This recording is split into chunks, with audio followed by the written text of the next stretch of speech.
sejahtera. So hari ini kita sambung lagi pembelajaran kita dalam matematik tingkatan 5 dalam tajuk yang ke-6 iaitu nisbah dan graf fungsi trigonometri. So untuk hari ini kita akan pergi kepada nilai sinus, kosinus dan juga tangent untuk standard pembelajaran 6.1.4 iaitu bagaimana nak menyelesaikan masalah yang melibatkan sinus, kosinus dan juga tangent. So untuk kali ini saya akan tunjukkan dua contoh soalan penyelesaian masalah. Okey, yang pertama, katalah kita diberi satu gambar rajah di mana diberikan bahawa garis BCD adalah garis lurus dan diberi bahawa tangent Q bersamaan dengan 3/4.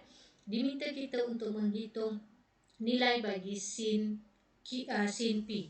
Okey. So kita tengok maklumat yang diberi dalam soalan dan juga maklumat yang ada dalam gambar rajah. Di sini diberi bahawa tangent Q adalah 4/3. So di manakah kedudukan Q? Q berada di sudut BAC iaitu sebelah bawah. Dan tangent kita tahu bahawa tentu tak suka iaitu tentang per sebelah. Tentang per sebelah adalah 4/3 bermaksud panjang BC adalah 4 dan panjang AB adalah 3. Dalam gambar rajah kita dapati bahawa panjang BC itu sudah diberikan bahawa panjangnya adalah 16 cm. Jadi kita tahu 4 darab 4 kita dapat 16. Bermaksud untuk panjang AB, untuk mencari panjang AB, kalau tadi BC kita darab dengan 4, jadi untuk nisbah yang ini pun kita darabkan dengan 4. Jadi 3 darab dengan 4. Jadi kita dapat panjang AB adalah 12. Okey, bila kita dah ada panjang BC dengan panjang AB, bagaimana kita nak mencari panjang AC? Panjang AC kita guna teorem Pythagoras. AC itu adalah hypotenuse. Jadi untuk mencari panjang dia, kita cari punca kuasa 2. 16 kuasa 2 tambah dengan 12 kuasa 2. Jadi kita akan dapat AC bersamaan dengan 20 cm. So kita tulis dekat gambar rajah tu. Okey, kita dah ada maklumat ini. Sekarang kita tengok soalan. Soalan kata cari ataupun hitung nilai sin P. Di manakah kedudukan P tersebut? So P itu berada pada sudut BCA, iaitu kita dapati bahawa nilai P itu lebih besar dari 90 dan juga kurang daripada 180. So kita kena cari dia punya sudut rujukan sepadan dia. Okey, di mana sudut rujukan sepadan dia? P itu berada dalam sukuan kedua tadi, lebih besar daripada 90 tu . Jadi untuk cari sin P, kita tengok sudut rujukan sepadan. Yang sepadan dengan dia adalah yang sebelah dalam dia, iaitu sudut BCA. Okey, sin untuk sukuan kedua positif, sebab tu saya letak di situ. Positif sin sudut BCA. Okey, untuk sudut BCA itu adalah sudut rujukan sepadan dia. Okey, sekarang sin. Sin ialah saya takut hantu, iaitu untuk sekarang kita rujuk pada sudut BCA setentang per dengan hypotenuse. So untuk sin P, kita akan dapat setentang dia adalah garis AB, hypotenuse dia adalah garis AC, iaitu AB per AC 12/20. Dan kita dapati bahawa 12/20 ini kita dapat permudahkan, dia akan jadi sin P bersamaan dengan 3/5. Okey. So kita tengok contoh yang kedua. Okey, dalam rajah ni dia bagi macam ni, bentuknya adalah PSR ialah satu garis lurus.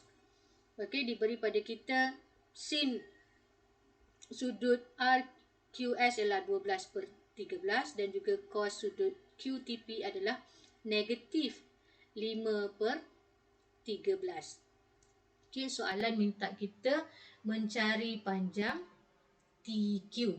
Okey, berapa panjang TQ? So berdasarkan maklumat, kita tahu bahawa sin sudut RQS adalah 12/13. Bermaksud di sini sin kita tahu setentang per hypotenuse, bermaksud SR adalah 12, QR adalah 13. Okey, 12/13. Di sini kita dapati 13 dia letak sama dengan 39, bermaksud kita tahu bahawa 13 darab 3 sama dengan 39. Okey, panjang QR 39. Berapa panjang SR? Kalau tadi 13 darab 3, maksudnya 12 juga kita perlu darabkan dengan 3. Jadi panjang SR adalah bersamaan dengan 36. Okey, kita dah dapat panjang SR. Okey. So, langkah seterusnya adalah diberi maklumat bahawa kos QTP bersamaan dengan negatif 5/13. Okey, kita tahu yang itu sudut tu berada di sukuan yang kedua. Okey, berada di sukuan yang kedua. Jadi kita perlu mencari sudut rujukan sepadan dia. Untuk mencari sudut rujukan sepadan, kita ambil sudut sebelah dalam dia. Okey, sudut sebelah dalam dia adalah STP. STP diberi adalah 5/13. Itu sebagai rujukan sepadan kita, 5/13 bermaksud sebelah dia adalah 5, dan juga panjang TP itu yang hipotenus itu adalah 13. Okey. Sebelah per dengan hipotenus untuk cos. Jadi macam mana kita nak cari panjang TQ? First kita tengok dulu tadi kita ada segitiga yang besar tu. So kita kena cari dulu panjang QS. Nak cari panjang QS, kita gunakan teorem Pythagoras. Okey. 39 kuasa 2 tolak 36 kuasa 2, kita ambil punca kuasa, jadi panjang QS kita akan dapat 15.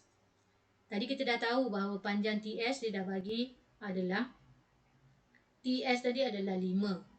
Okey.